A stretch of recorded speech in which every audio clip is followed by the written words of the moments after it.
Good morning, good afternoon, and good evening. I'm Ben Smelser, and this is the Field Notebook Podcast.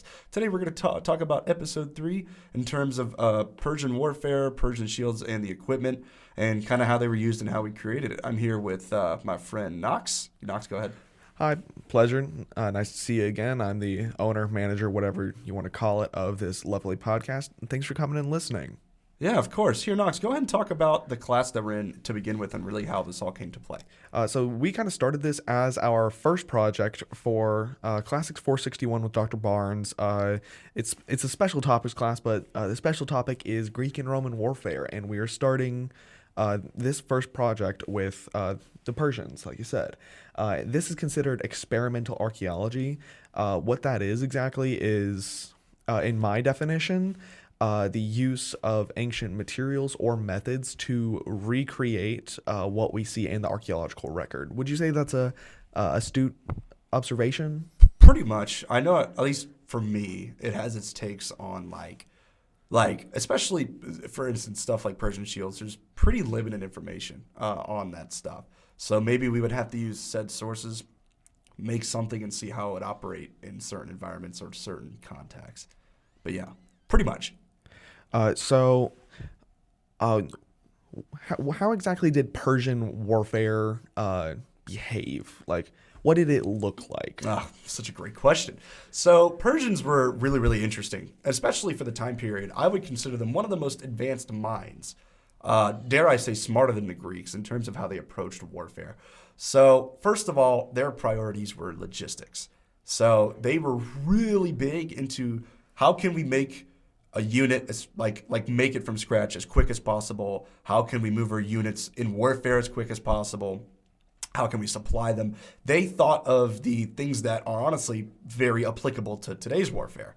So, for instance, I remember for the Second Persian War, which was where the famous Battle of Thermopylae happened and all that stuff. They actually made I believe they made a canal connecting from Asia Minor to the Aegean, to where they were able to supply their stuff down to for the invasion. So they were really thinking of logistics there in general. We also see that, which we're about to talk about a little bit in more detail, but I'll briefly talk about it in terms of their equipment.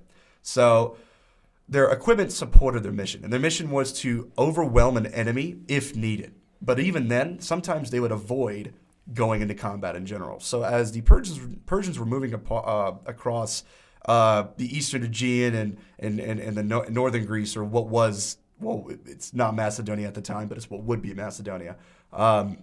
They were going down, and they were even asking the nations to submit to them and give them logistics or supplies for their armies, and also men, and in turn that they'll be a part of their empire and they'll be well supplied. Which I think the way that they ruled was interesting, because they didn't completely smother the cultures they took over. They still let them have their religions and ruling styles, but they just kind of oversaw it, if you will. Yeah, all they really wanted to do was just subjugate people. And honestly, like I said, people, like, you see Hollywood depict them as evil barbarians.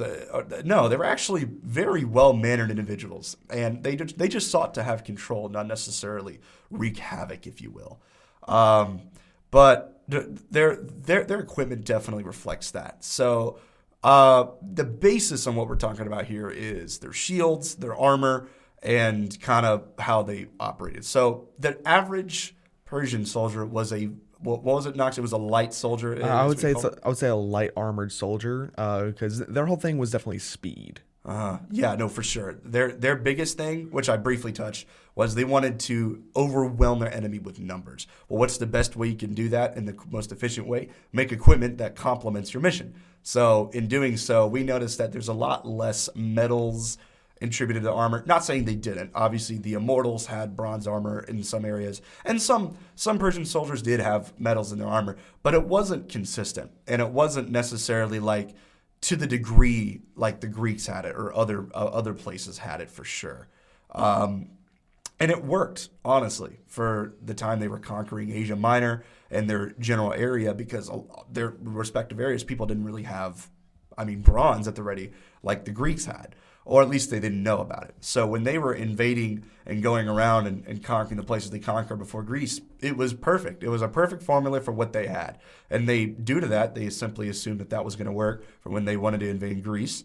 It did not, which we really see a clash of two different, not only militaristic approaches, but we also see that in terms of the equipment. So, like I briefly mentioned it, but the famous 300 battle, it's from Hollywood, Gerard Butler, Leonidas. That's the Battle of Thermopylae. That's the real battle that happened. Now, the movie in Herodotus said that there was more than 1 million Persian soldiers there. That's not true. There's no way they had that much. They had roughly 120,000 to around 300,000 soldiers, which is still remarkable for the time, by the way. That's still insane. And the movie depicts it as it was just the Spartans being there. Well, they did, I guess, mention the Arcadians. At Thermopylae, Leonidas had a vision, or was it the oracle at Delphi that said, send them away or else they will all die. Oh, yeah. Like the myth is basically the reason why was because the elders were paid off by the Persians, supposedly. And they were like, hey, you can't go there or Sparta's going to fall. And Leonidas said, nah, I'm good. I'm going to go fight him anyway. Well, no, it was either Sparta's king will die or all of Sparta will fall. Yeah, I'm pretty sure that was the myth behind it. And then Leonidas obviously chose himself because he himself was one of the two kings, because Sparta has had two king system. And he accepted that role, which was really, really cool. But you really see a clash with Thermopylae. So first things first about the Spartan phalanx, however you want to say it. I think phalanx. Phalanx, okay. So there are completely different approaches to warfare. So like we mentioned before, Persia was more of speed and overwhelming the enemy. The hoplite or the phalanx, more in regards to Spartan approach, was we're gonna fight them man to man. We're gonna outfight them. We're gonna what's the word I'm looking for? Yeah, maneuver. Just in every aspect of their competitive nature of the battle, they're gonna outcompete them. That's the word I'm looking for. Sorry, brain fart. And the only way you can do that is if you can find the space. So what made Thermopylae so important? It was nicknamed the Hot Gates. The Hot Gates is the Thermopylae because it was a pretty confined space. Persia, for the most part, couldn't go past this place, aside from, I guess, maybe sailing. But the Athenians had a navy that would jeopardize that. So they thought it was best to just march down from the north. Spartans met them there knowing this. And they were like, we're going to fight them and confine them in a space to where their numbers would virtually, in a manner of speaking, mean nothing. So we see that the approach that the Athenians had, where they relied on speed and all these extra attributes to compensate for the light equipment, well, it met its match. The Spartans, and there was around a couple thousand Greeks, I think, in total there. They held them off for 3 days, which is still insane for the amount of Persian soldiers they had. I definitely agree. No, I can't think of a battle that comes even close to that. The fact that they were able to hold them off was just remarkable. And we see that they definitely did a dent on their army. And I feel like I remember if you watched the movie, or this is true, there was a traitor that gave information to Xerxes that's saying, hey, there's a passage through the mountains where he can flank the Spartans and get him from behind. If that didn't happen, I feel like the Persians either would have had a bigger loss and they wouldn't have went so well, or they could have well broke that army right there, because that approach the Spartans knew, Leonidas knew, and they're like, this is how we fight it. And it was basically the kryptonite to the Persians' approach to warfare, because in any form of warfare, even in modern day, there's always a balance. You have to balance logistics and practice in your craft. And what the Persians did is they focused a little too much on the logistics and not necessarily the fighting. Because here's some other fun facts about the Persians. When they subjugated various places like Egypt or just anywhere of that matter, they would take their armies. Well, they obviously don't speak the same language. So you can't train them consistently. They do their own thing. They'll just rush at the enemy. Like I said, it's not very advanced. Well, the Spartans, they had formations. They had, this is what we're going to do about this. This is how we fight this. and they plan about that. Not saying they were heavily more advanced and more intelligent than the Persians. No. Like I said, the Greeks didn't have the logistical mind that the Persians had. It was just a different philosophical approach. And you really see them kind of clash at that. But here, Knox, go ahead and talk about the original site and stuff, like the Dura Uros and all that stuff, if you want to, or about the shield. So the main piece of evidence that we found for this style of shield was at Dura Europos, which I personally think is a blessing we find at period because like the materials that this is made of is definitely not good at. It's not well. It doesn't preserve well in the archaeological record. Yeah. And what I found interesting while we were doing research for this is that they were originally painted, so it wasn't as bland as ours ended up coming out as. Mm-hmm. Yeah, unfortunately. And unfortunately, we didn't make a full version of the shield as much as we would have loved to. We ended up making just a 12-inch by 18-inch section of it. With just wooden rods in through the leather backing. So Ben, what was our research question? Well, the research question was, how functional is this style of shield, especially against the sort of weapons the Greek soldiers used? Which I kind of chimed into that, but Yeah, no, that's exactly why I was asking you, because that's pretty well. Well, we know how it behaved historically, but as we are recording this, our professor, Dr. Barnes, is actually testing this, kind of furthering that experimental archaeological approach. Yeah, I think he's doing that right now, actually. That's why we don't have class. Yeah, exactly.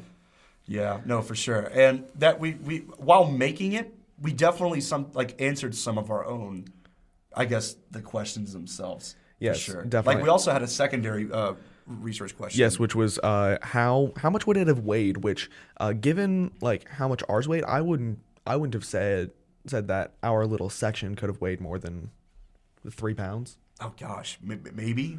Maybe. not even that. And so like compared to a realistic Hoplon shield, which I'm really disappointed that you missed when he brought them into class. Yeah, sorry guys, I was sick. Yeah. I got to go up and hold it, and he said, "Okay, hold it as much as you can." And even with marching band arms, you can't really. Them darned hooting trumpet arms, right there. Man, I tell you what. But even so, that shield was really heavy. So we can definitely see just alone from the materials how different these soldiers would have behaved from one another. Now, day one of our actual construction, we were given poplar wood, leather, and we couldn't actually get jute. So we did I get. that's what they actually used. Right? Yeah, that is what they actually okay. use. That's the kind of weaving material or sewing material that they would have used in ancient Persia. But we just used string, which same kind of consistency, same size. It was fine. Mm-hmm. Day one, we didn't have the leather. So we started by just kind of making an idealized plan and cutting the wood into the sizes that we needed. Yes. Day two, I missed because I was snowed in. Yeah, that was the famous blizzard, if you will. Blizzard schmizzard. I just didn't want to, my county doesn't have enough money to ice the roads. Oh, wait, so your roads were actually frozen? Yeah, Yeah. because you never skip class. Unlike me, I definitely skip class. Anyway, day two. What was day two like? Day two. So that's when it was me, Caroline, and Joseph. And basically what we went through, it was it was really interesting. We kind of needed to figure out how to really put together a shield. Because you have to remember, on day one, we didn't have the leather yet. So we got the leather on day two. And we're like, okay, so how do we do this? So the original idea to put this together was, I believe, Knox, you said it. It was where we put the rods in a straight line equally, and we weave it equally, on a level line, right? Yeah. So the regular Persian shield, it has this chevron pattern, and we were wondering why do that. It seems like it's just decorative, kind of pointless. But we realized later that, thanks to Joseph, God bless you, Joseph, that if we did cut it that way, then all the rods wouldn't be able to sit side by side. Yeah, I come to find out that it's actually, there's a reason behind it. And we definitely got a chance to see that. And basically, all we really did on day 2, because we're really planning this out, we couldn't do this randomly. We figured out the interval of holes we needed to cut within the leather, and we've tried to figure it out, like, okay, this is going to be the pattern. And then I think on day 3, Knox is when you came back, we started assembling, if you want to talk about that. Day 3, Joseph had kind of explained what had been going on, and so I started going with that pattern. The initial holes that you all made, I measured exactly a foot down and made an identical chevron pattern. Oh, okay. So that we have a pretty good representation of, what it might have looked like exactly. But after we made all the cuts, it was really difficult to get those dowels through. Mm-hmm. So we had one that had a little bit of a point on it, and we used that to widen the holes, so that we could widen the holes so that we could get some of these other rods through that weren't as thin as some of them. Yeah, no, for sure. So once we got all the rods in, it was time for the actual sewing and supporting of the edges. We found that once we got all the rods in, the shield kind of bunched up. Yeah, it actually it bunched up in correspondence to kind of like the chevron pattern, if I remember correctly. And to weave it together, we had to have, like I said, shout out to Joseph. We had to have Joseph, a little bit of me, mainly Joseph. He was pushing down so that with his entire body weight, he was pushing it down, I think. Yeah, so that tension was a lot, which I didn't expect because the Persians, they used cured leather, which we didn't have. We just had workers' leather. Mm-hmm. And I was worried that without the leather curing, it wouldn't hold together. But no, it held together. But to avoid that curving issue, we put smaller dowels on the back sides, which if you look at our example from Yale University's art gallery, the ancient Persians did that too, to kind of flatten it out, if you will. Yeah, no, for sure. And you can definitely see that there. I have to give credit to you, Knox. Knox did it. Knox did the top part of it. He was significantly better at us on trying to weave the leather into the frame. Knox had to go. I think you had a class or something. Yeah, I did have a class immediately after, so I wasn't able to stick around and finish it. But thank you and Joseph for being able to wrap that up. You could tell that who did what, because ours is a little bit less cool looking. Like we were kind of rushing because Dr. Barnes, he was like, "Yo, hurry up." We only had that space for so long. Sure, yeah. I mean, it's rented space, so I completely understand. And it was just one of those things. But we got it done. It didn't look pretty on the bottom, but we got it done. And it's more about function than beauty. That's true. And I will say, because Knox, you had to leave. When we held it up, you can tell it was a tough piece of material. I am wholeheartedly confident that an arrow cannot go through that. And an inexperienced warrior or even a young hoplite would kind of have a tough time getting through that with a sword if not done with the right technique. Obviously, Thermopylae is an exception because they were royal guardsmen and they were specialized units. But in general, I can see that shield is pretty darn tootin'. Darn tootin' effective. And it was we can definitely find out. And even Dr. Barnes was pretty impressed. He's like, "Oh wow, this is pretty cool. We got something right here." And that was really, really nice to be able to really kind of see what it looked like. And like I said, I don't really see, I guess, how anybody could have countered that aside from the Greeks that had more bronze. Because that was the way they did it and the process behind it. It looked pretty good. And after making it, if you're a skilled craftsman that's been doing this for God knows how many years, and you're like, "Hey, I'm doing this as a living," you can knock that out.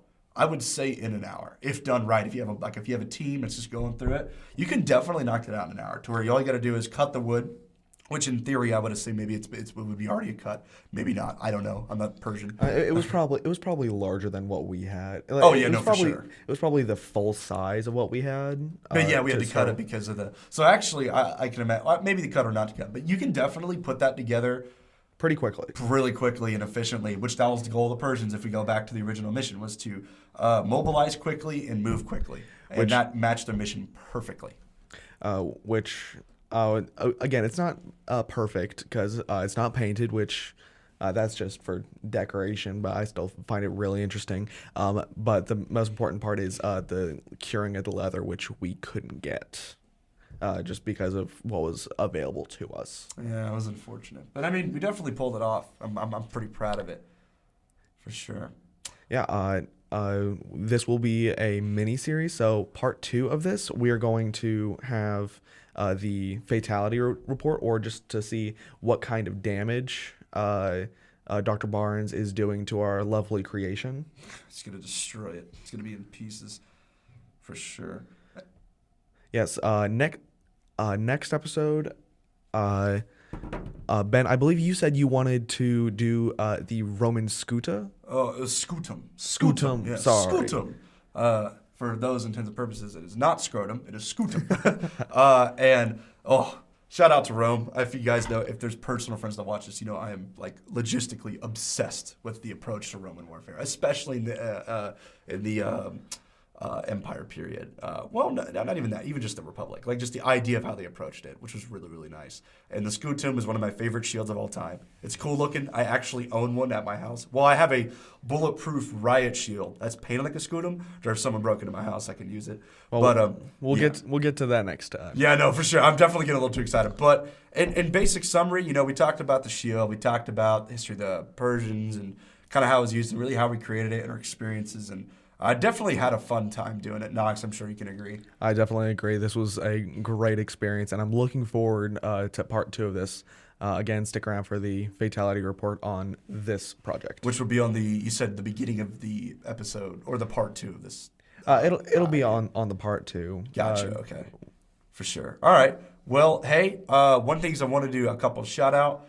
We'll have sources and our links in description for people who want to look at it. Especially Knox, you mentioned the art gallery for who was it? It was the Yale. Yale. Got it. Okay. If you want to take a look at that, and also some sources we had on Herodotus and his original source material and all that. And also, I need to shout this out. Check out our Instagram. That's pretty much our hub on things you can go to. So if you want links to not only Spotify, but to other various ways we post, please go check them out. If you also want to have teasers or have extra content where, like, for instance, like I actually made a post yesterday about, hey, this is what we're going to talk about today.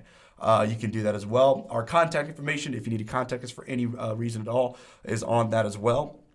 If you guys want to contact us to be on the show, or to be on the podcast, or the show, whatever you call it. Consider a show. Yeah, I mean, it's a show.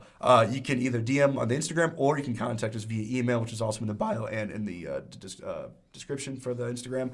And also, if you want to have any episode suggestions, by all means, please send us anything. We'll see if we can get it on the schedule. Because, like I said, we're pretty flexible, I would say. I'd say we're pretty flexible. Yeah, we're not like Joe Rogan here, where we have to do this and have these people. No. It's none of that. And if there's any professors or anybody that wants to do any of that, please, like I said, email us. If you don't know where the Instagram is, it was what's it, Knox again? Field Notebook _UTK, I believe. Yeah, let me double check that real quick here. While he's checking that, I just want to give a quick shout out to our teammates on this project, Joseph and Carolyn. Couldn't have done it without you guys.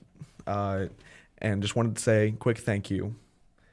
Oh yeah, like I said, shout out to both of them. They really, like, we did not carry this by any means. They equally contributed, if not, I would say a little bit more maybe sometimes in comparison to us. So Ben, what is that Instagram? Yeah, here, I got to pull it right here. So yeah, it is the Field Notebook _UTK. If you want to check that out. If not, there is a link to it on my personal Instagram on Ben _Smelser04. If you want to check that out, I'll be also posting, I'll be echoing content on my personal as well. If you want to check that out. If you have any questions, like I said, DM my personal Instagram or anything like that. Knox, I'm sure yours is out there too if you want to do that. But hey guys, like I said, I hope you guys have a great day. Go out there, go learn, keep talking to people, and have a great day.